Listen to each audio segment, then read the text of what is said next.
Boa tarde, começa agora a segunda edição do Agricultura BR. Olá, uma boa tarde para você, seja muito bem-vindo. Hoje é quarta-feira, dia 26 de outubro, você vai ver nesta edição.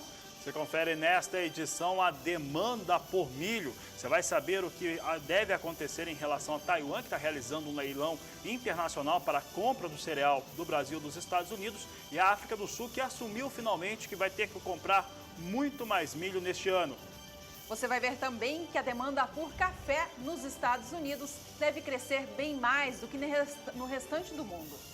Você confere também que o BNDES barra a tentativa de reorganização corporativa da JBS, que pretendia fazer uma divisão daquilo que ela tem nas operações internacionais. E a seca se agrava no Nordeste e agora já abrange os 9 estados que compõem a região. Então, mercado físico, mercado futuro, previsão do tempo a partir de agora é o Agricultura BR no ar.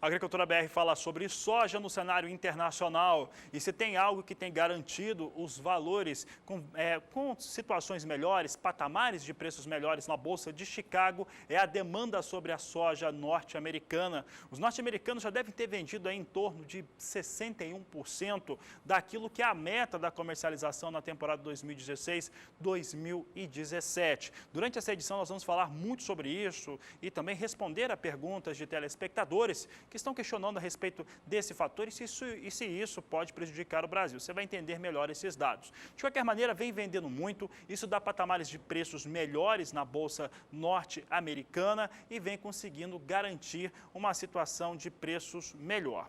Para saber a respeito de como que está a produção, também a questão ligada às exportações e principalmente o que os americanos já exportaram também, nós vamos apresentar agora um estudo que mostra os 3 principais produtores de soja do mundo, quais são as suas previsões de produção, exportação e o que os Estados Unidos, que são os únicos que venderam mesmo com um grande efeito a sua safra, o que eles já comercializaram da safra de soja. É o que você confere agora comigo. Nós temos aqui no gráfico a produção americana, já aparecendo aqui, 116 milhões 180 mil toneladas da oleaginosa. No Brasil, 102 milhões de toneladas é a expectativa do Departamento de Agricultura norte-americano. E na Argentina, expectativa de produção na ordem de 57 milhões de toneladas. Aqui temos os 3 principais produtores de soja do mundo em relação à oleaginosa. Agora vamos mostrar os 3 principais, que também são os 3 maiores exportadores.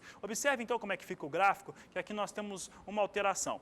Os Estados Unidos fica em segundo porque tem 55 milhões 110 mil toneladas previstas, enquanto que o Brasil, 58 milhões e 400 mil toneladas de soja, a previsão de exportação na temporada 2016-2017. A Argentina teve, nesse mês de outubro, um rebaixamento em relação à sua expectativa de exportação, caiu de 10 milhões 650 mil toneladas para 9 milhões 650 mil toneladas. Então aqui temos os números dos 3 principais players, seja na produção, seja também na exportação. Mas o que tem chamado muita atenção são os números em relação às exportações, principalmente dos Estados Unidos, porque tem vendido e vendido muito e num ritmo muito forte. Essa situação, que nós vamos falar a respeito desse tema durante o Agricultura BR, ela é importante para o Brasil, para a Argentina, porque traz uma expectativa também de preços melhores, principalmente a partir do início do mês de janeiro. Vamos ver então o que os americanos já fizeram. Temos aqui duas telas. Primeiro, a meta de 2016-2017, você já sabe, 55 milhões 110 mil toneladas. De acordo com o Departamento de Agricultura americano, eles já venderam 31 milhões 710 mil toneladas que foram comercializadas, que não foram embarcadas ainda totalmente, mas já foram vendidas pelo menos 31 milhões 710 mil toneladas de soja, o que traz os americanos aí para uma ordem de pelo menos 61% da sua safra já comercializada. E esse fato é positivo sim, porque quando estiver vendendo soja da América do Sul, que ainda está semeando a sua safra, praticamente vai se vender sozinho, porque os americanos já estarão extremamente adiantados e praticamente concluída essa meta de exportação dos Estados Unidos. Mas logo mais a gente fala mais a respeito deste assunto, porque o que dá sustentação em Chicago é demanda, e a demanda ela acontece porque esses valores para comercialização no mercado internacional, em especial para a China, são muito atraentes. E hoje nós tínhamos mais uma vez essa demanda dando suporte para o preço da soja, assim como o óleo de soja também, que subia um pouco, e isso ajudava nos valores de negociação com a oleaginosa na Bolsa de Chicago, que vinha em alta. Vamos acompanhar se essa alta segue. A alta continua nos Estados Unidos. Observe que a posição de novembro vem agora a 9 dólares 99 centes por bushel. Hoje já chegou a 10 dólares e 1 cento. Agora ameaça novamente, bateu o patamar de 10 dólares, vem com alta de 0,83%. Contrato de janeiro, 0,77% de elevação a 10 dólares 10 centes o bushel. Março, 10 dólares 17 centes mais 75 por bushel, com alta de 0,81%. Enquanto que a posição de maio vem a 10 dólares 24 centes mais 50 por bushel, com elevação de 0,81%, mais um dia de alta na Bolsa de Chicago. A colheita da soja nos Estados Unidos entra na reta final, mas algumas áreas produtoras ainda têm menos de 60% da área colhida. Como é o caso do estado de Carolina do Norte, por exemplo, que é o mais atrasado, tem apenas 25% de área de que foi já trabalhada, já tem a soja fora dos campos. A Thaís Baroni, da Somar Meteorologia, participa do Agricultura BR Agora, traz para a gente como fica o clima por lá nos próximos dias e se ele vai continuar favorecendo as atividades por lá. Olá, Thaís, e boa tarde. Olá, boa tarde a todos que nos assistem. Olha, nesses próximos dias a situação se mantém favorável à colheita lá nos Estados Unidos, já que não há previsão de muita chuva, inclusive nesses estados onde a colheita está um pouco mais atrasada, como é o caso da Carolina do Norte, não chove nesses próximos dias e é por isso que os produtores podem colocar as máquinas no campo e avançar com a colheita sem grandes problemas. Até chove em algumas regiões, mas como a gente observa pelo mapa, é uma chuva que vem com baixos acumulados e ocorre de maneira bem fraca e isolada. O que continua baixo nos Estados Unidos nessa semana são as temperaturas, principalmente a temperatura mínima, que inclusive cai em algumas áreas, mas por enquanto também não há risco de frio extremo em nenhuma área produtora que possa afetar negativamente as lavouras de soja ou até mesmo as lavouras de milho, mesmo porque a temperatura máxima ainda continua subindo um pouco em alguns estados produtores. Já na semana que vem a chuva se espalha um pouco mais, mas como a gente observa, ainda vem com baixos acumulados, ocorre em forma de pancadas bem isoladas e mal distribuídas e por isso que não interfere na colheita, que avança ainda mais. Até pelo menos o dia 4 de novembro, a situação se mantém bastante favorável. As temperaturas mínimas continuam mais baixas em algumas áreas, mas novamente não há risco para frio extremo e a temperatura máxima também cai um pouco em alguns estados produtores, mas de maneira geral, nessas próximas 2 semanas, nem a chuva nem a temperatura devem atrapalhar a finalização da colheita. Eu volto com vocês no estúdio. Ao longo dessa edição, você tem mais expectativas a respeito do andamento da colheita nos Estados Unidos, até quando ela deve avançar. Por aqui, vamos trazer os destaques agora para o Brasil e falando a respeito do dólar frente ao real. A moeda norte-americana fechou ontem com queda a R$ 3,10, às vésperas da aprovação da Câmara dos Deputados a respeito da PEC, que limita os gastos públicos do país pelos próximos 20 anos. Depois dessa queda de ontem, hoje o dólar abria em alta, mas oscilava há pouco e quase perdia essa alta que conquistou ao longo da manhã. Vamos acompanhar como estão os negócios deste momento, então, porque o dólar agora sim vem com uma alta um pouco mais expressiva de 0,74%, segurando essa valorização no dia a R$ 3,12 mais 8 neste momento. Acompanhe como estão agora as cotações da soja por todo o Brasil.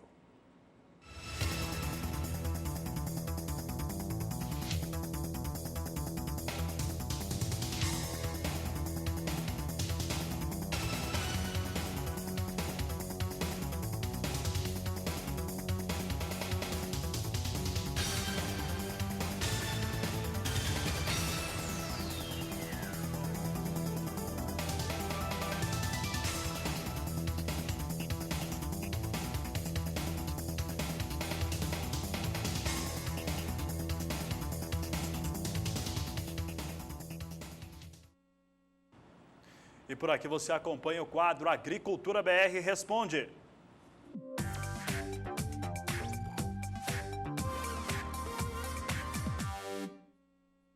E no quadro de hoje nós respondemos a pergunta de 2 telespectadores do Agricultura BR a respeito do mercado internacional da soja. A primeira delas veio para a gente através do e-mail. Quem mandou foi o Alex Barbosa. Está aí na tela para a gente acompanhar. O Alex é de Montes Claros, em Minas Gerais. Ele diz o seguinte: quando termina a colheita da safra norte-americana de grãos, como afeta os estoques mundiais? Está aí a pergunta do Alex, então, a respeito desse cenário internacional da soja. Bom, e a equipe do Agricultura BR traz a resposta para esse questionamento do Alex Barbosa, que tem participado conosco no programa. Pode trazer aqui a resposta que mostra os estoques de soja. Você vê aqui em relação aos estoques de soja nos Estados Unidos e o que acontece em relação a eles. Você observa que nós temos aqui os estoques norte-americanos, que estão precificados em 10.740.000 toneladas de soja, e aí os estoques internacionais, temporada 15-16 e 16-17. Temporada 15-16 para o mundo todo, 75.450.000 toneladas. Para o mundo todo, já na temporada 16-17, ela sobe, Alex, para 77.360.000 toneladas de soja. Então, o que acontece aqui? Nós temos uma alta nos estoques internacionais de soja de quase 2 milhões de toneladas, fica abaixo de 2 milhões de toneladas em uma temporada no qual Estados Unidos deve ter uma safra recorde, já está praticamente confirmada, e o Brasil também deve ou pode chegar a mais de 100 milhões de toneladas de produção da oleaginosa.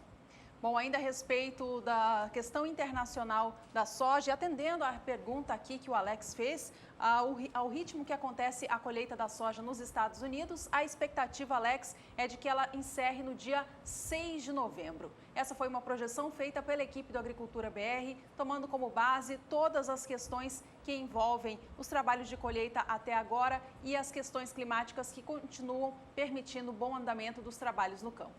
Além da pergunta do Alex, tivemos outra pergunta a respeito do mercado internacional da soja. Desta vez ela veio pelo Twitter. Ela é do Thiago Marlim de Barreiras, na Bahia. Ele pergunta o seguinte: como o mercado da soja é afetado pela grande safra dos Estados Unidos? O Brasil terá dificuldade para vender a sua produção? Está aí a pergunta do Thiago, então obrigada pela participação, Thiago.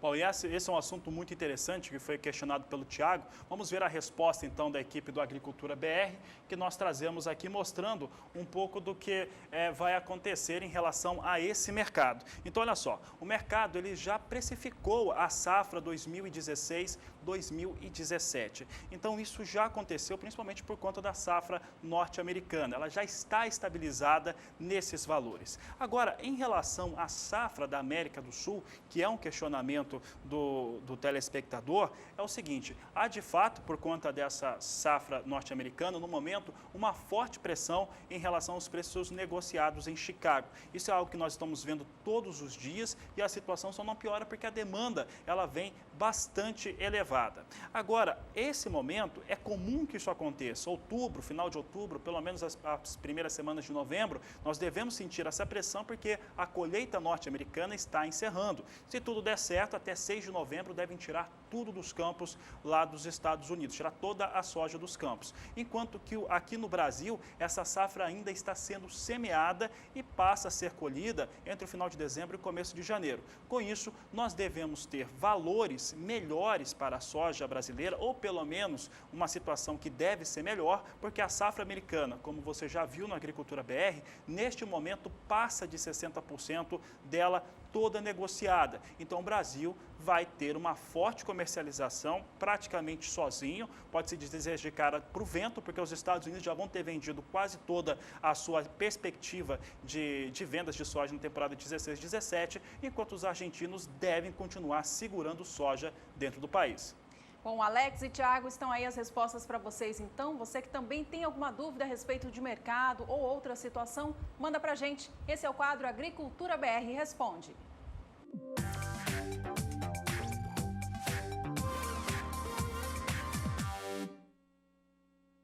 E no próximo bloco, o assunto é milho. Você vai ver que um grupo de Taiwan abre um leilão para a compra de milho dos Estados Unidos ou do Brasil. Você vai ver também aqui no Agricultura BR que na África do Sul eles assumem o governo que vão ter que importar muito mais milho no ano de 2016. É o que você confere logo mais depois do intervalo comercial.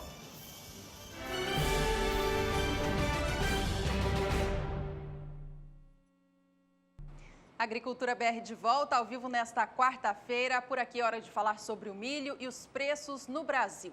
No acumulado do último mês, a gente tem visto o valor do milho oscilar aqui no país. Ele chegou a subir no início do mês de outubro até meados do mês, mas de lá para cá veio recuando. Apesar disso, em 30 dias, ainda assim a gente vê uma valorização acontecendo, tomando como base o preço médio praticado em 8 estados produtores do país. Vamos acompanhar na tela agora como que o mercado brasileiro vem negociando a saca do cereal. Veja que no dia 26 de setembro, o valor médio era de R$ 35,38. Já no dia 10 de outubro, subia para R$ 37,05 na média, mantendo este patamar até o dia 17. Já no dia 20 do mês, os valores vieram abaixo para R$ 36,44, estando negociados nesta quarta-feira, 26 de outubro, a R$ 36,16 a saca. Apesar da desvalorização nos últimos dias, ainda assim registramos uma alta em 30 dias, equivalente a 2,02%. Vamos conferir então como é que estão os valores no estado de Goiás. O milho sendo praticado, valor da saca de 60 quilos. O valor praticado nesses últimos 30 dias é o que você confere comigo agora. Nós temos o estado de Goiás aqui que apresenta alta para o período analisado. Esse período analisado apresenta uma alta de 2,85%. O valor no dia 26 de setembro era de R$ 35,00 por saca de 60 quilos. Ele permanece assim até o dia 13. Até o dia 13 de outubro, nós tínhamos o valor de R$ 35,00 a saca. No dia 17, subia para R$ 35,50. E nesse último dia 26, nesta terça-feira, chegando a R$ 36,50. Com isso, sobe pouco mais de 2,8%.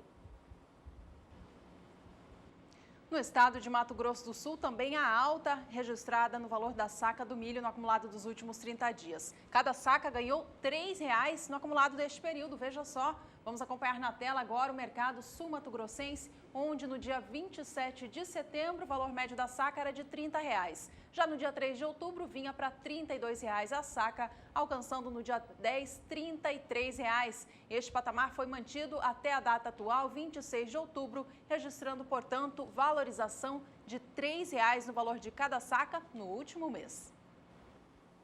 Dando sequência, vamos ver agora mais um estado, agora o estado do Mato Grosso. Vamos saber como é que se comportaram os valores da saca de 60 quilos do milho nos últimos 30 dias. É o que você acompanha comigo agora. Nós temos aqui os valores. No dia 26 de setembro, o valor estava em R$ 26,00 a saca de 60 quilos. No dia 3 de outubro, R$ 27,00 a saca de 60 quilos do milho. Enquanto que no dia 17 de outubro, R$ 27,50. No dia 21 de outubro, na última sexta-feira, chegava a R$ 27,00, perdia um pouco dos patamares de preço, R$ 26,50 nesta terça-feira, 26 de outubro. Com isso, milho no Mato Grosso vai registrando alta nos últimos 30 dias de 1,92%.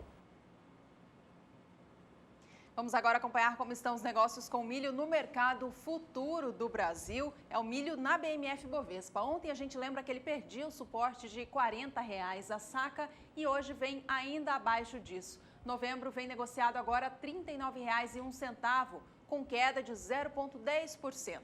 Já a posição de janeiro do ano que vem hoje sobe 0,40%, recupera um pouquinho, vem para R$ 39,95 a saca. O milho para entrega em março é negociado a R$ 37,90, com leve alta de 0,11%, e os contratos para maio a R$ 36,02 pela saca de 60 quilos. Essa posição cai hoje 0,25%. Vamos agora a mais cotações do mercado físico nacional. Acompanhe como estão os valores em cada estado produtor. Cotações do milho. Oferecimento Sementes Biomatrix. Alta tecnologia em grãos e silagens de milho e sorgo.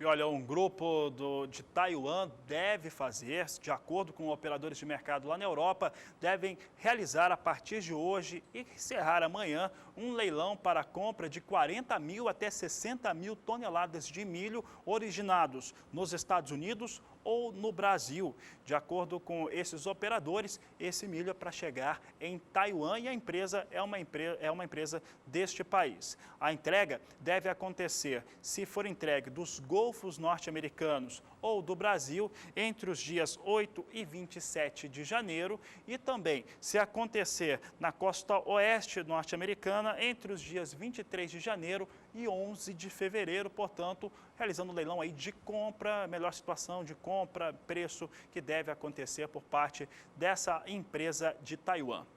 Vamos saber agora como é que vem os negócios para o mercado internacional do milho na Bolsa de Chicago. Na abertura dos negócios, nós tínhamos valores mais fortalecidos, os valores vinham em alta. Vamos saber como é que vem esses negócios agora. Nós temos aqui mercado futuro do milho, posição de dezembro, com alta de 1,28% a 3 dólares e 53 centos por bushel. Março, 3 dólares e 63 centos o bushel, agora 62, com alta de 1,04%. Maio, 3 dólares e 70 centos por bushel, com alta de 1,09%. E julho, 3 dólares e 76 centos mais 25 por bushel, a elevação é de 1%. Assim vem os negócios com milho na Bolsa de Chicago.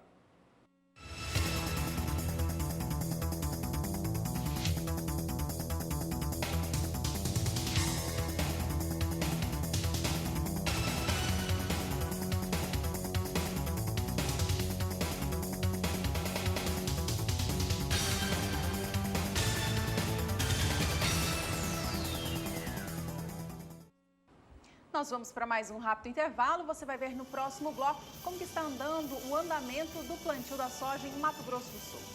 Olha, a seca aumenta nos estados do Nordeste e agora abrange os 9 estados. Você vai saber o que está acontecendo por lá daqui a pouco no Agricultura BR.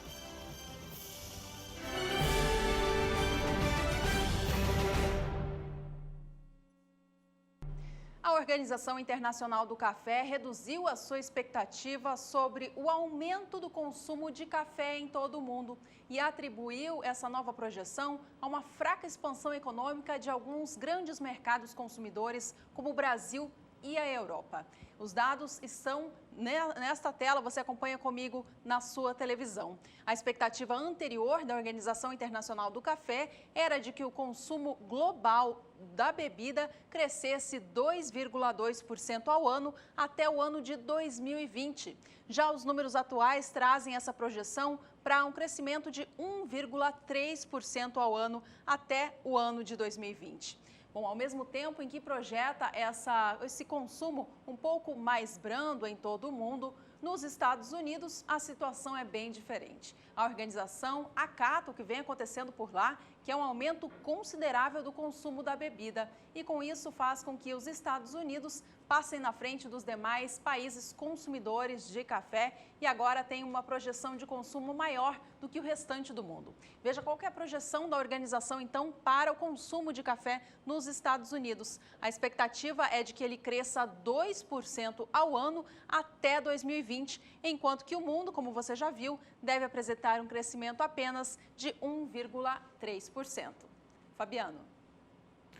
Vamos conferir então que vem agora, como vem sendo negociado o café arábica na Bolsa de Nova York, vem apresentando altas sucessivas, assim como acontece também com Robusta na Bolsa de Londres. Há uma situação, um ambiente muito favorável para a alta do preço do café. Vamos saber agora como é que vem esses negócios. Nós temos mais uma vez os negócios com café em elevação. Nós já tivemos todas as posições hoje acima de 1 dólar e 65 centos a libra peso. Neste momento, a posição de dezembro vem ligeiramente abaixo disso, 1 dólar e 64 centos mais 75 a libra peso, com alta de 0,15%. Contrato de março, elevação de 0,14% a 1 dólar e 68 centos a libra peso.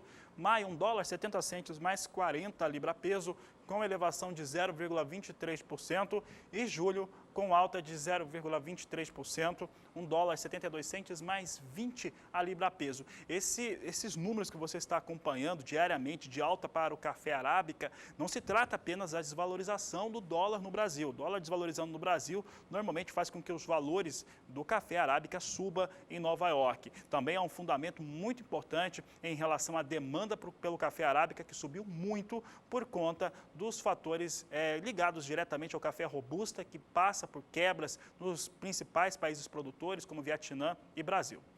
Vamos saber agora como é que vem esse mercado futuro do café arábica na Bolsa de São Paulo, que nós destacamos agora. Nós temos posição de dezembro com 2.800 contratos a $198 mais 90 centes a saca de 60 quilos. A alta é de 0,96%. Já o contrato de março vem com 1.710 contratos negociados. Observe que a $202,50 a saca de 60 quilos, vem com mais de $200, $202,50 a saca, com elevação de 0,10% neste momento, alta também para o café arábica na Bolsa de São Paulo.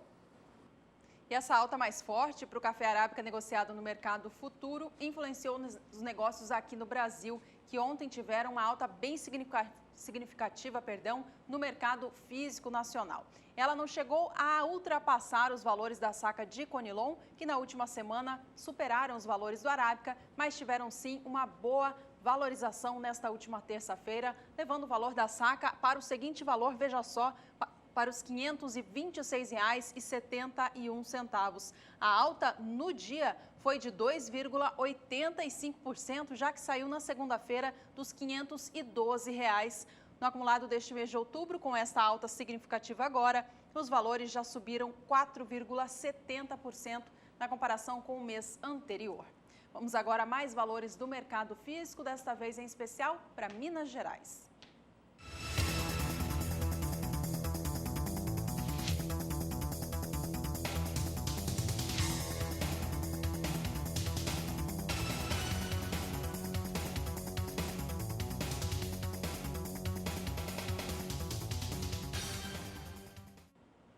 Assim como o café arábica, o café Conilon ontem também registrou mais um dia de alta, como não era de se espantar. O valor do café Conilon segue subindo aqui no Brasil diante da escassez do produto no mercado. Ontem, com mais uma alta, quase chegou à casa dos R$ 530 a saca. Vamos acompanhar então como que o mercado fechou ontem. Foi a R$ 529,11. A alta no dia foi de 0,58%. Veja como o gráfico é claro, ele mostra o quanto que o Conilon vem ganhando preço aqui no Brasil. No acumulado deste mês de outubro, Fabiano, os valores já subiram no país mais de 15%. E os valores do café robusta, referência para o Conilon aqui no Brasil, também seguem com forte alta no cenário internacional. Já temos mais de 2 meses, um pouco mais de 2 meses, no qual os negócios em Londres passam de $2.000 por tonelada. Vamos conferir agora como é que vem as posições negociadas. Em Londres, nós temos aqui as referências de negócio, que vem no mais curto prazo com alta e nas demais posições aqui mais próxima à estabilidade. Mas temos aqui novembro subindo 0,27%, posição de mais curto prazo a $2.159 por tonelada. Contrato de janeiro vem estável com alta de 0,04% a $2.179 a tonelada. Março totalmente na estabilidade, $2.176 por tonelada, enquanto que o contrato de maio vem com elevação de 0,45% a $2.187 por tonelada. Assim vem os negócios com café robusta na Bolsa de Londres.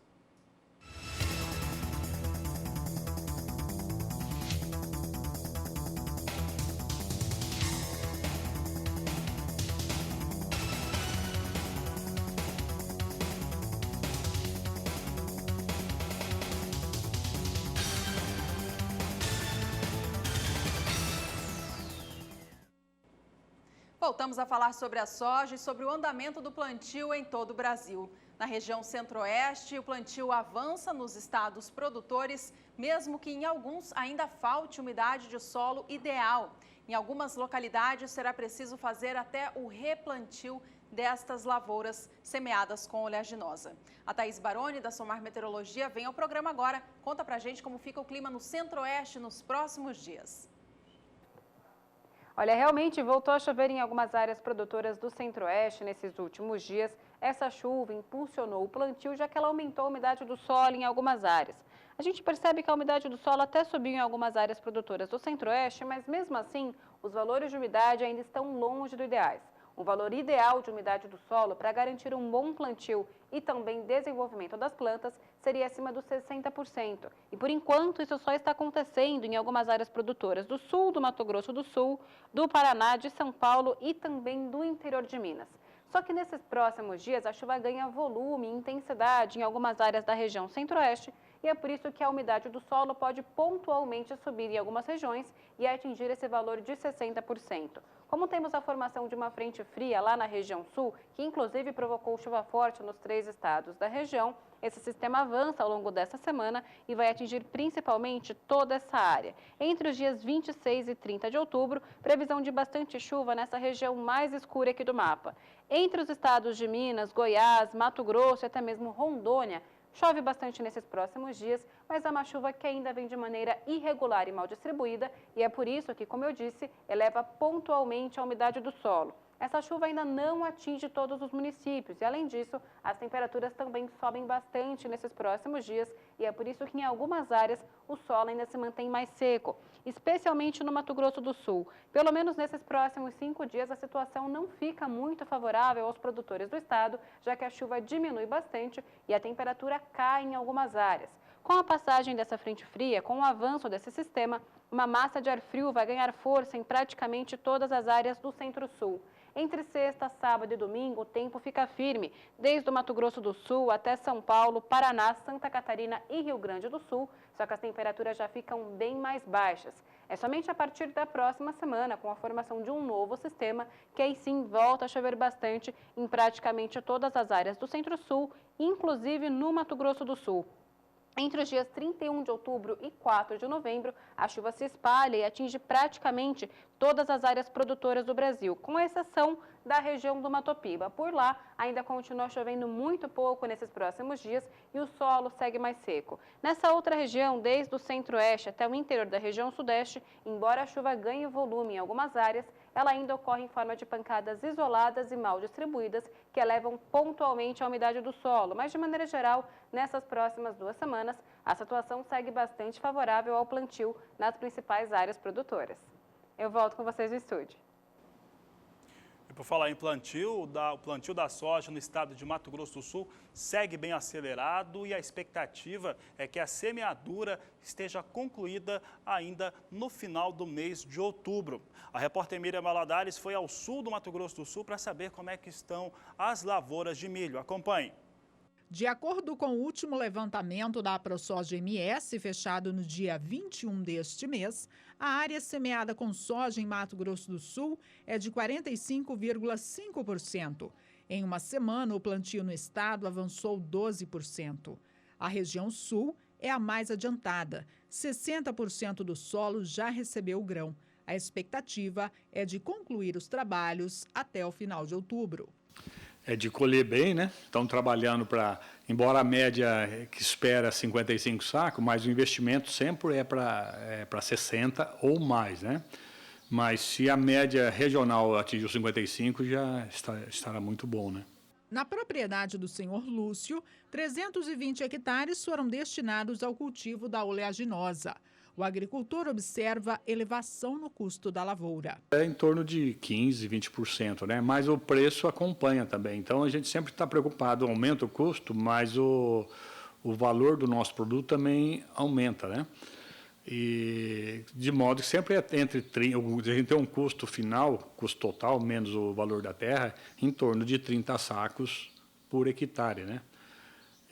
Se levar em conta o custo da terra de 10 a 12 sacos, o que colher acima de 40, 42 sacos já é a margem de lucro do produtor, né?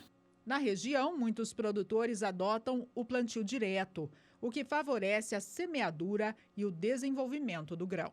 A vantagem que leva, primeiro para o plantio direto, ainda mais quando tem uma boa cobertura, ele já é mais preparado tecnicamente, ou seja, aduba melhor, escolhe as melhores variedades, o plantio é mais controlado, então você tem um stand melhor, o manejo melhor, então isso sempre leva a ter uma maior produtividade.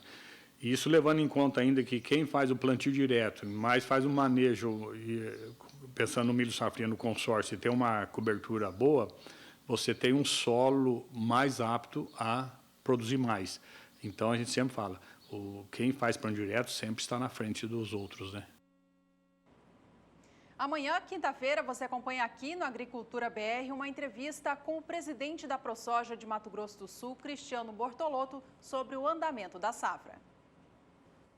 Por falar em Mato Grosso do Sul, vamos saber agora como é que se comportam os valores da soja nesse estado. É o que você acompanha comigo agora. Vamos saber como é que tem sentido tanto o que vem acontecendo em Chicago, mas principalmente o dólar no Brasil. Observe que em 26 de setembro, o valor da soja em Mato Grosso do Sul era de R$ 71,50 a saca. No dia 5 de outubro, R$ 71,25 a saca de 60 quilos. No dia 13, caía para R$ 70 a saca de 60 quilos. Em 20 de outubro, na última quinta-feira, chegava a R$ 69,50. E nesta quarta-feira, 26 de outubro, perde mais R$1, vem para R$ 68,50, o que traz uma queda nos últimos 30 dias de 4,19%. Já o mercado mato-grossense tem reagido positivamente com os valores da soja nos últimos dias, tem elevado o preço no acumulado deste período. Vamos acompanhar na tela, então, como que o mercado do Mato Grosso vem negociando a saca da oleaginosa. Veja que há uma alta de 1,74%, já que os valores saem de R$ 71,50 no dia 26 de setembro para a data atual, fechar em R$ 72,75 a saca. Veja que no dia 6 de outubro os valores chegaram a superar os R$ 73, fechando no dia R$ 73,50, depois voltaram a recuar. No dia 14 já eram R$ 72. No dia 18 subia novamente para R$ 73,25, mas para a data atual, esta quarta-feira, vieram novamente para baixo dos 73, estando, portanto, negociada a saca da soja hoje em Mato Grosso a R$ 72,75. Há, portanto, uma elevação aí no período equivalente a 1,74%. Já no estado de Goiás, a alta existe, é menor do que no Mato Grosso, mas há uma alta de 0,33% para o período dos últimos 30 dias. É o que nós vamos ver agora. Temos aqui Goiás em destaque, em 26 de setembro, R$ 74,50 a saca de 60 quilos. Em 4 de outubro, R$ 75 a saca. No dia 13, R$ 74,50 a saca de 60 quilos. Em 19 de outubro, o valor em Goiás chegava a R$ 75,25 a saca, valor médio. E nesse 26 de outubro, cai para R$ 74,75, recente, evidentemente, o dólar, e mesmo assim, em 30 dias, apresenta uma alta de 0,33% para a saca de soja no estado de Goiás.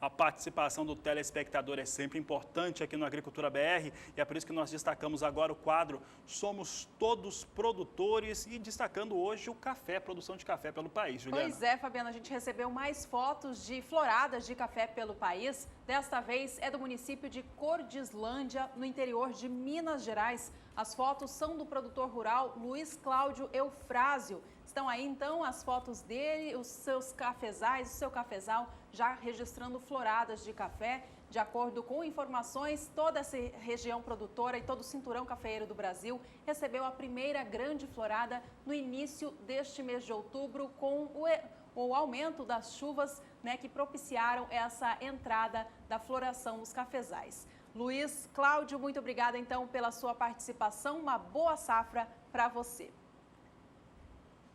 Por aqui, o Agricultura BR vai agora para mais um rápido intervalo. No próximo bloco tem informações envolvendo a JBS. Exatamente, você vai saber que a BNDES-Par não aprovou a internacionalização que traria os negócios de fora do Brasil para um outro setor, que seria comandado na Irlanda. Enfim, não funcionou, não deu certo. Daqui a pouco você vai entender um pouco melhor essa história e que trouxe impactos diretos sobre os negócios da JBS na Bolsa de São Paulo.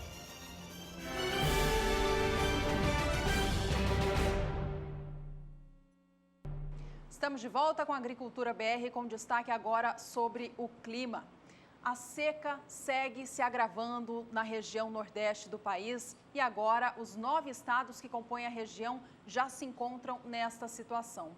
Os dados constam no Monitor de Clima do Nordeste do Brasil, que é executado pelo governo federal, que disponibiliza via internet informações atualizadas sobre as condições climáticas na região, com o objetivo de reunir todo esse conhecimento e ajudar na tomada de decisões. Olha, os dados de setembro mostram que a seca se agravou muito na comparação com setembro do ano passado. Vamos ver no mapa estes detalhes, toda essa situação da seca em que vive o nordeste do país. Veja que as áreas que estão na cor vermelho escuro são as que se encontram em seca excepcional.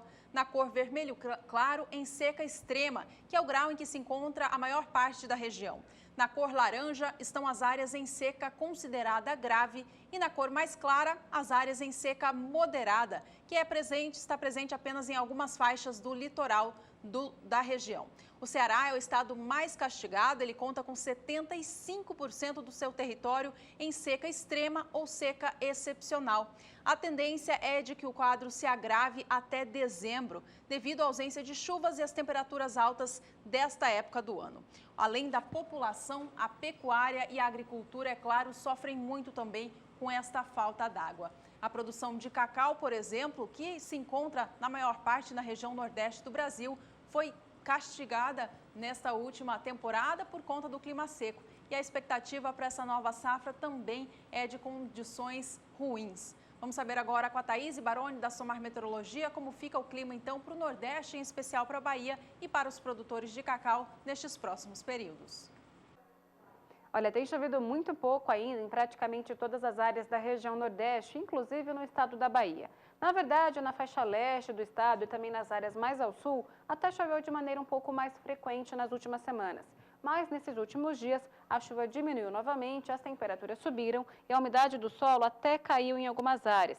E essa situação acabou preocupando bastante os produtores de cacau.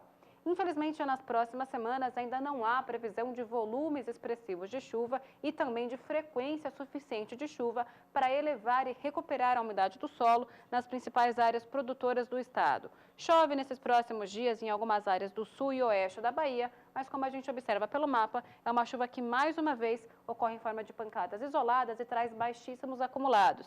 Teremos no máximo 5 milímetros acumulados em 5 dias. Além disso, as temperaturas ainda continuam elevadas nesses próximos dias e é por isso que o solo continua seco, especialmente nas áreas do oeste baiano.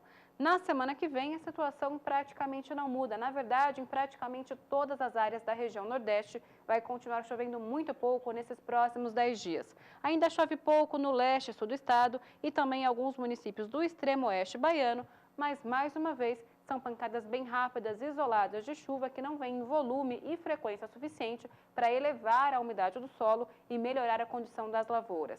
Lá no estado da Bahia e nas demais áreas produtoras da região Nordeste, a chuva vai aumentar de frequência e também volume, somente a partir da segunda quinzena do mês de novembro, mas especialmente durante o mês de dezembro. Eu volto com vocês no estúdio. Vamos acompanhar então como estão as cotações do cacau nos estados produtores do país.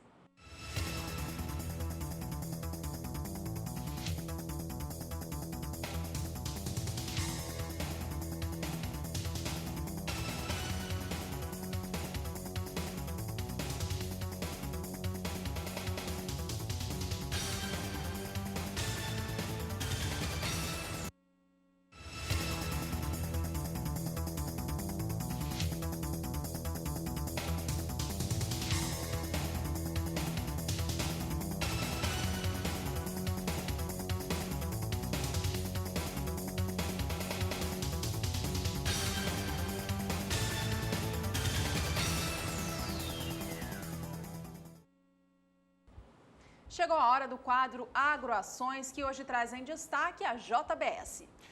E lembra daquele plano da JBS para a reorganização corporativa? Um plano que pretendia fazer com que todas as atividades da empresa, as empresas que ela tem no exterior, tivessem uma operação fora, desligada aqui do Brasil. E mais, com operação e sede na Irlanda e listada na Bolsa de Nova York. Pois é, esquece toda essa situação. O BNDES Par, que é um braço de participações do BNDES, é grande investidor ou financiador dessa grande indústria frigorífica e aparentemente não achou legal toda essa situação e a criação da holding internacional e se manifestou contrária a essa decisão. Olha, a JBS, o BNDES Par, ele possui 20,33% de participação nas ações da JBS. E muitos devem se perguntar, e qual que é a força do BNDES Par, além desses 20,33% de participação dentro da própria JBS, para fazer com que os executivos da indústria frigorífica recuassem em um plano que estavam trabalhando há meses, há praticamente um ano pelo menos estavam trabalhando nesse plano e que em maio, se eu estou bem lembrado, quando foi anunciado, fez os valores das ações dispararem. Olha, a questão é muito simples. Nos últimos 10 anos, a JBS fez fortes aquisições e aquisições dentro das indústrias, no setor frigorífico, de maneira global. Devem ter investido algo em torno de 19 bilhões de dólares. E para fazer todo esse investimento, claro que precisou de parceiros e alguém teve que assinar os cheques, claro, para fazer aquisições de empresas dos Estados Unidos até a Austrália. Enfim, os valores que teve aquela alta lá no mês de maio por conta do anúncio do plano que ia começar a ser implementado, caíram por água abaixo, agora com esse posicionamento do BNDES Par, que resolveu que não é interessante ter essa situação nova, colocando uma separação entre a JBS Internacional e a JBS Brasil.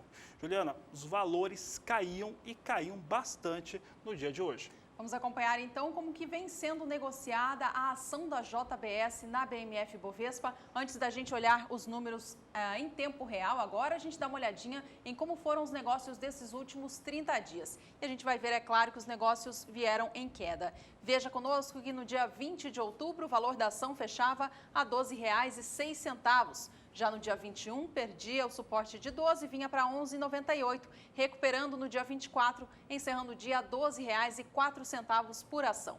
No dia 25 de outubro, segunda-feira desta semana, terça-feira, ontem os valores fechavam a R$ 11,79 e veja que nesta quarta-feira, dia 26 de outubro, após este anúncio, os valores da ação vieram abaixo. A ação estava há pouco negociada a R$ 9,77 na BMF Bovespa. Bom, perdia mais de R$ 2,00 em relação a esta última terça-feira, é muito para os valores das ações. Claro que os investidores sentiram, né? O anúncio hoje foi feito de maneira oficial pela JBS, informou investidores, jornalistas do país inteiro. Vamos saber agora como é que vem os negócios em tempo real na Bolsa de São Paulo. Agora melhora um pouquinho a situação, subiu 1 centavo, Juliana, vem para 9,79 agora, sobe 2 centavos, é uma queda muito forte no dia de hoje, 17% de queda nesta quarta-feira. Abriu em 11,79, como nós já dissemos, e aí, à medida que foi anunciado a decisão da JBS, que acatou o BNDES Par, que não quer que seja compartimentada a administração da empresa, despenca as ações, caem 17% neste momento a R$ 9,78, queda muito forte em um único dia. Você fica agora com cotações da Pecuária Nacional.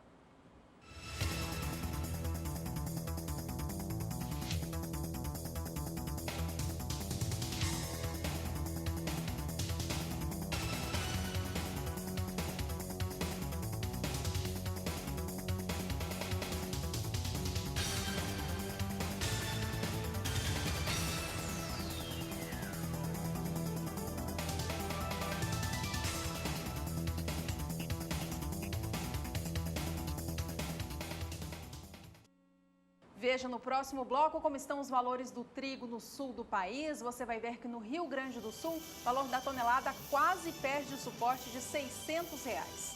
Você vai ver ainda mais destaques para o mercado nacional e internacional da soja daqui a pouco no Agricultura BR.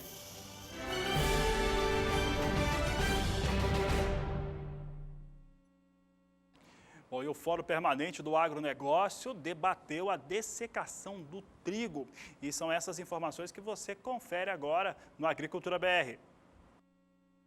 Com o propósito de uniformizar a maturação do trigo na lavoura, muitos produtores estão dessecando a cultura na hora da colheita.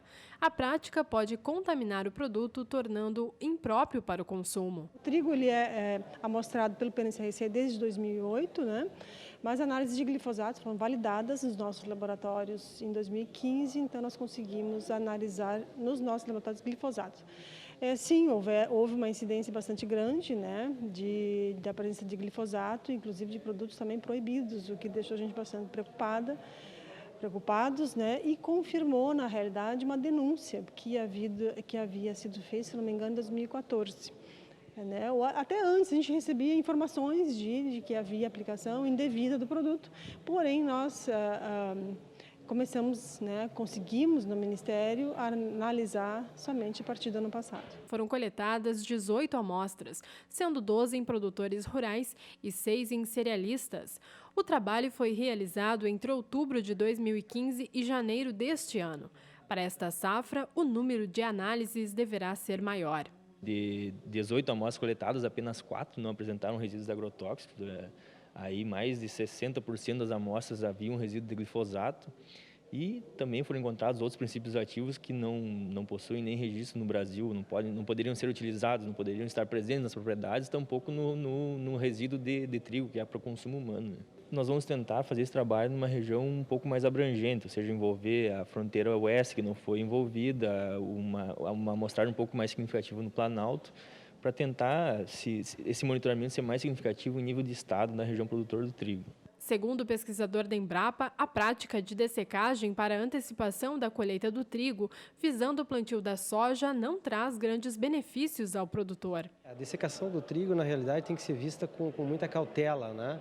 É uma prática hoje que já se tem um produto recomendado, então se tem um produto registrado, que dá um pouco mais de segurança ao produtor, mas que necessita de um cuidado muito grande em relação ao momento de aplicação, né, do produto, a dose correta, período de carência desse produto, né, e principalmente uma reflexão sobre a real vantagem de se fazer a prática.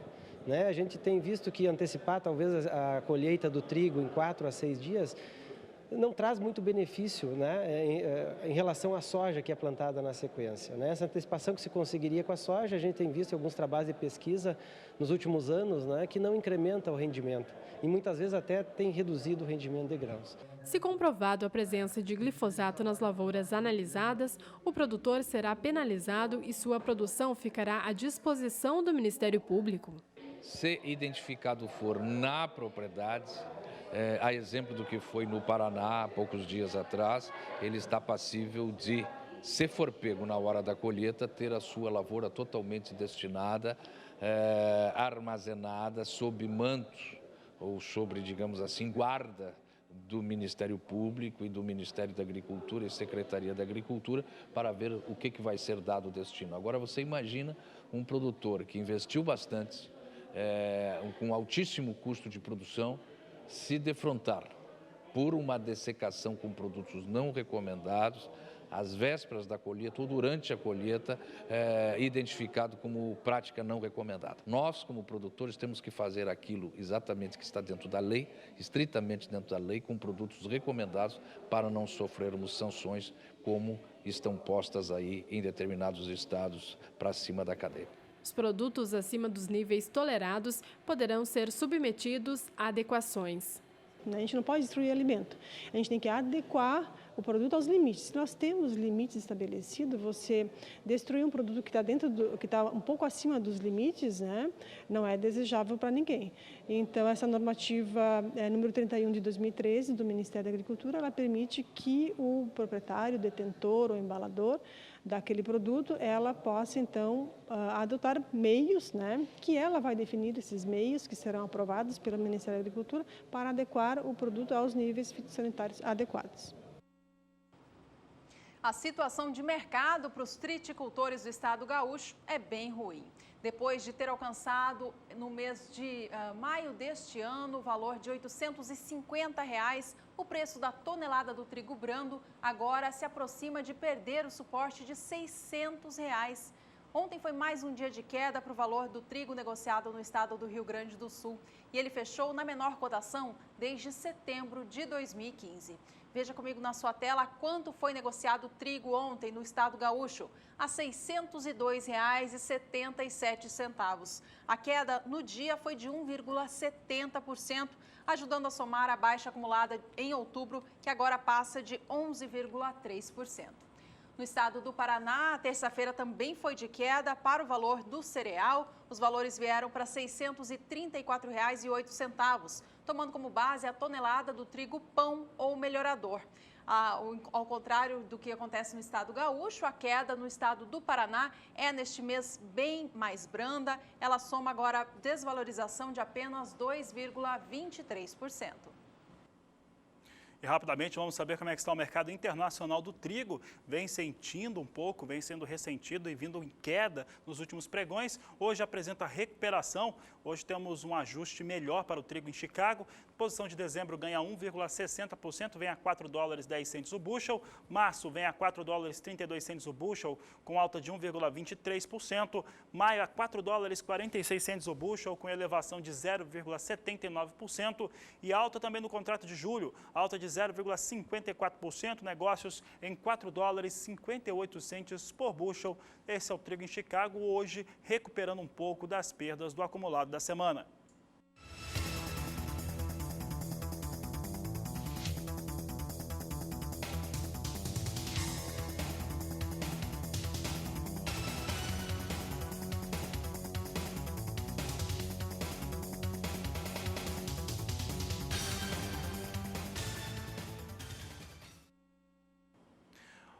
Por aqui, a Agricultura BR destaca as fortes chuvas que atingiram a região sul do país, causaram muitos estragos, tanto nas áreas rurais quanto também urbanas. Vamos saber agora com a Thaís Baroni qual é a expectativa em relação à previsão do tempo, ao clima para todo o sul do Brasil. Olha, nesses próximos dias, há sim previsão de chuva forte, inclusive com risco para queda de granizo em algumas áreas, mas dessa vez não será na região sul. Por lá, choveu forte nos últimos dias graças à formação de um ciclone extratropical. Esse sistema trouxe temporais, alagamentos e queda de granizo nos 3 estados da região. A umidade do solo subiu bastante, desde o Paraná até o Rio Grande do Sul, e isso acabou dificultando muito as atividades no campo. Só que agora a chuva vai diminuir por lá e vai ganhar intensidade em toda essa área mais escura aqui do mapa. A frente fria vai avançar sobre essa área, vai organizar novamente um corredor de umidade e vai provocar chuva mais intensa nessa área mais escura aqui do mapa. Mesmo com previsão de bastante chuva nessa região, a chuva ainda ocorre em forma de pancadas isoladas e mal distribuídas e não atinge todos os municípios. Mesmo assim, as pancadas ainda ocorrem de maneira um pouco mais intensa, com risco para temporais e também possível queda de granizo em algumas áreas. Como a chuva diminui bastante na região sul, com a passagem da frente fria, uma massa de ar frio vai avançar e vai ganhar força nos 3 estados. Amanhã de manhã ainda chove de maneira bem fraca e isolada em algumas áreas do Paraná, Santa Catarina, Rio Grande do Sul, também em algumas áreas do Mato Grosso do Sul e de São Paulo. Mas depois disso, a partir de sexta-feira e principalmente no decorrer do fim de semana, essa massa de ar frio ganha mais força, mantém o tempo firme nessas áreas, mas deixa as temperaturas mais baixas. É por isso que nesses próximos dias, principalmente a partir da sexta-feira, a situação volta a ficar bem mais favorável em toda essa região. Já na próxima semana, um novo sistema meteorológico vai se formar e vai voltar a chover forte, não somente na região sul, mas também no centro-oeste, em praticamente todas as áreas do sudeste.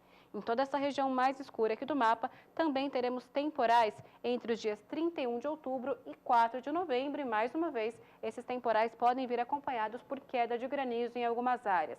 Essa chuva ainda ocorre em forma de pancadas isoladas e mal distribuídas nessa região, mas vem com um pouco mais de intensidade, principalmente entre Paraná e também no interior de São Paulo. Inclusive, as atividades de colheita do feijão e da cana-de-açúcar podem acabar paralisando momentaneamente nesse período por conta do excesso de chuvas. Eu volto com vocês no estúdio. Obrigada, Thaís. E por aqui vamos rapidamente acompanhar como que o mercado gaúcho negociou o arroz nesta última terça-feira. Veja que o dia foi de desvalorização, com o valor da saca de 50 quilos do grão em casca tipo 1, fechando a R$ 49,32. Foram alguns centavos de diferença negativa em relação ao fechamento da segunda, dia 24, mas que pouco vem oscilando neste mês de outubro. No acumulado do mês, o valor da saca de 50 quilos do arroz caiu 0,68% no Rio Grande do Sul, na comparação com setembro.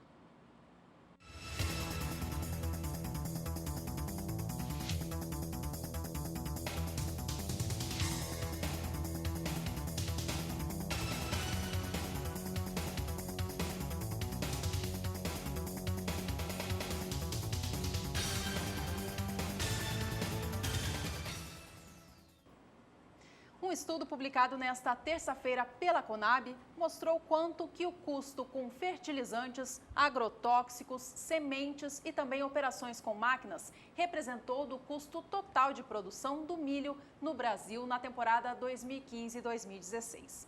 Olha, os dados mostram que o custo com estes insumos representou entre 50% a 80% de todo o montante investido na safra pelos produtores e de que na maioria dos estados, grandes estados produtores de cereal no Brasil, exceto no Rio Grande do Sul, o valor subiu, essa participação cresceu na temporada 15-16 na comparação com a safra prévia e também ficou maior na comparação com a média das últimas temporadas. Você vai acompanhar com a gente aqui no Agricultura BR agora qual que foi a participação destes insumos no custo total em cada um destes estados produtores. E a gente começa com o estado do Mato Grosso, que depois de ter registrado na safra 14-15 uma diminuição da participação destes insumos, na 15-16 voltou a ter alta.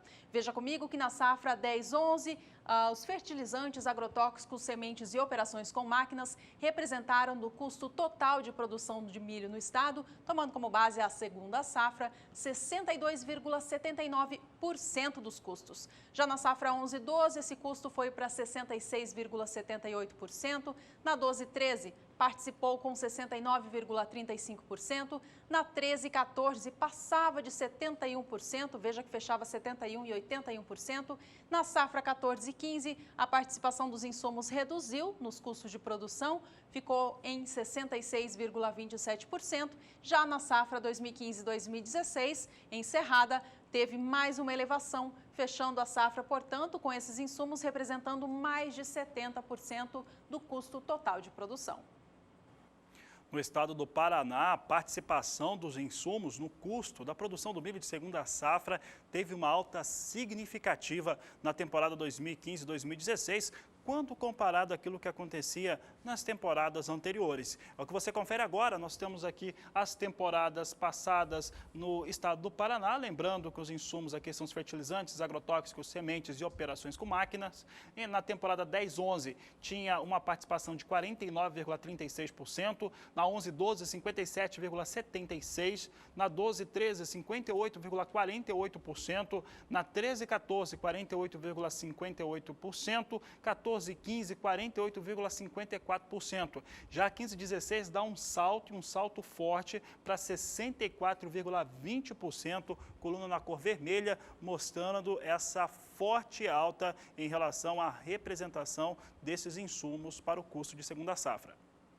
Em Mato Grosso do Sul, os insumos também aumentaram a sua participação nos custos de produção e ela vem aumentando gradativamente safra após safra. Nesta última temporada 15-16, o gasto com os insumos representou mais de 70% pela primeira vez no estado. Veja comigo na sua tela, então, o histórico do estado de Mato Grosso do Sul e o quanto que os fertilizantes, agrotóxicos, sementes e operações com máquinas representaram dos custos nas últimas safras. Na safra 10-11, representaram 65,9% do custo total de produção.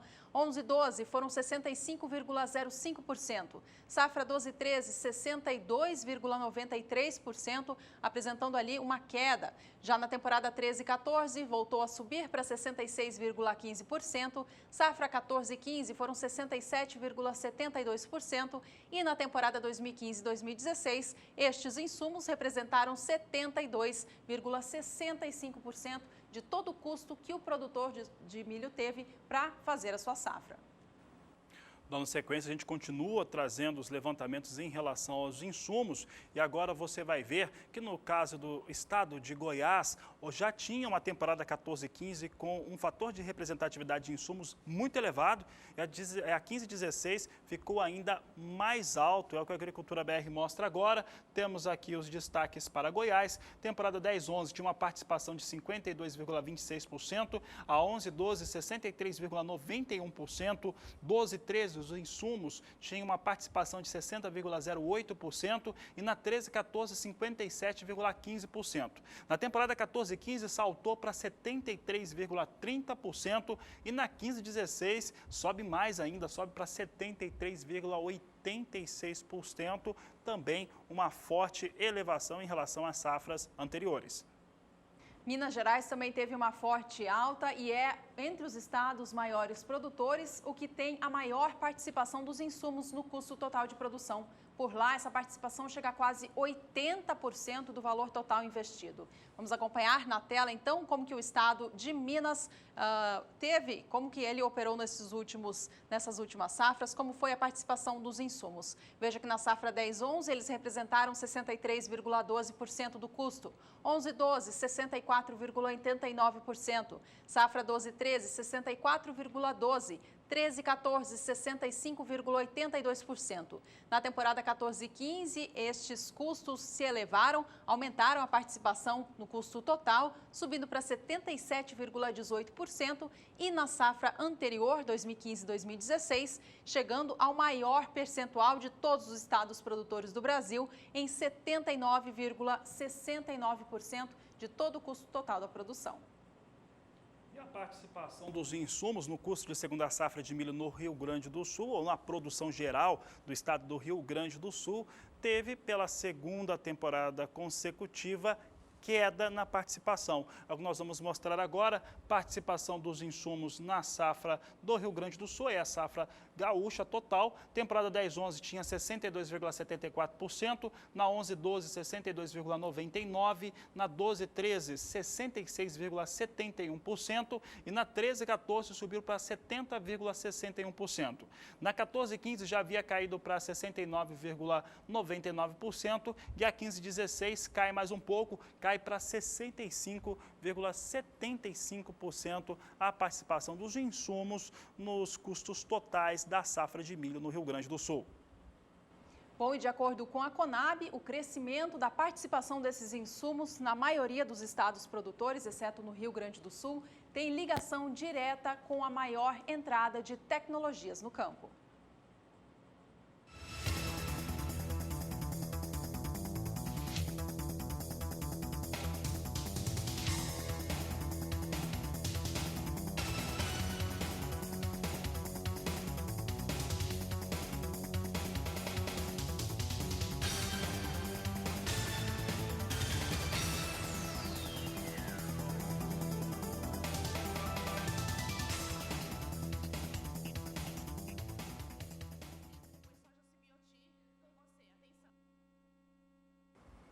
E olha, o governo da África do Sul finalmente assumiu aquilo que o mundo todo já sabia, que é a forte seca que atinge o país, que é considerada pelos sul-africanos como a maior do século, vai ter que realmente importar muito milho até o final do ano de 2016, provavelmente até o início do ano de 2017. De acordo com o governo da África do Sul, que ainda não assumiu toda essa situação, vão importar mais de 2 milhões de toneladas. Mas o fato é que os números internacionais da temporada 15-16 já vinham sendo apontados pelo Departamento de Agricultura norte-americano há vários meses, podemos colocar aí pelo menos 10 meses, que os sul-africanos teriam que importar quase 3 milhões de toneladas e agora os americanos cravam que será 3 milhões de toneladas importadas pelos sul-africanos. Vamos ver então os números em relação à África do Sul. Nós temos aqui os números do Departamento de Agricultura norte-americano em relação à produção de milho naquele país.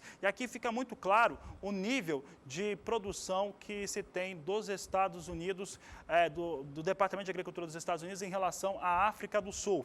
Na temporada 14-15 foram 10.630.000 toneladas de milho produzidos. Unidos. A 15,16 é o grande problema. Essa 15,16, por conta dessa seca muito forte, derruba a produção sul-africana para 7 milhões e 900 mil toneladas de milho, enquanto que a 16,17 chega a 13 milhões de toneladas, de acordo com o Departamento de Agricultura dos Estados Unidos. Então fica muito claro que a safra da África do Sul ficou extremamente prejudicada, 15,16, e é por isso que o volume de importação forte acontece ainda esse ano e muito provavelmente até o início do próximo ano, foi o que o próprio governo da África do Sul acabou assumindo. Agora, falando um pouco a respeito do que se tem em relação à importação, nós vamos ver que o volume apontado pelos norte-americanos está na temporada 15-16 para um recorde de 3 milhões de toneladas pelos sul-africanos. Acompanhem comigo, então, nós temos aqui a temporada 14-15, o pessoal soltou aqui questão do consumo do milho, é isso aqui mesmo, 11 milhões 650 mil toneladas de milho, a 15-16, 11 milhões e 200 mil toneladas, quer dizer, teve pouca queda no consumo de milho da África do Sul, e a 16-17 começa a ter uma retomada estimada pelos americanos em 11 milhões e 300 mil toneladas de milho. Agora sim nós vamos ver como é que fica essa questão da importação de milho, que é a grande questão do governo sul-africano, que assumiu que vai importar mais, mas não nesse número aqui que o departamento americano aponta. Veja que na temporada 14-15, eles importaram 1.960.000 toneladas, a 15-16 deve importar, de acordo com o departamento americano, 3 milhões de toneladas. Já 16-17, por conta de uma produção bem maior para a África do Sul, que pode chegar a 13 milhões de toneladas, a expectativa é que os sul-africanos importem apenas 500 mil de toneladas na temporada 16-17. Chegamos aos minutos finais do Agricultura BR desta quarta-feira, edição do meio-dia. Vamos acompanhar mais um pouco como opera a soja na Bolsa de Chicago, que hoje mais cedo vinha em alta. Veja comigo na sua tela, a soja operando em alta, agora essa alta é mais expressiva. Todas as posições já vêm para o suporte de 10 dólares por bushel. Veja que novembro opera agora 10 dólares, 2 centes mais 25, alta de 1,16%. Posição de janeiro opera 10 dólares, 13 centes por bushel, com alta de 1,07%. Março vem a 10 dólares, 20 centes mais 75, alta de 1,13%. E maio a 10 dólares, 27 centes por bushel, alta de 1,05%. Todas as posições subindo mais de 1% neste momento e todas elas acima dos 10 dólares por bushel. Quem se recuperava um pouco hoje era o dólar comercial aqui no Brasil. Vamos saber como é que está a operação com a moeda norte-americana. Continua se recuperando, agora menos, já chegou a próxima a 3,13, agora vem com alta de 0,54% a R$ 3,12 mais 3. Esta edição fica por aqui. Muito obrigada pela sua companhia e até a próxima. Este é o Agricultura BR. A inteligência e a transparência do agronegócio sempre com você. A todos uma ótima tarde e até mais.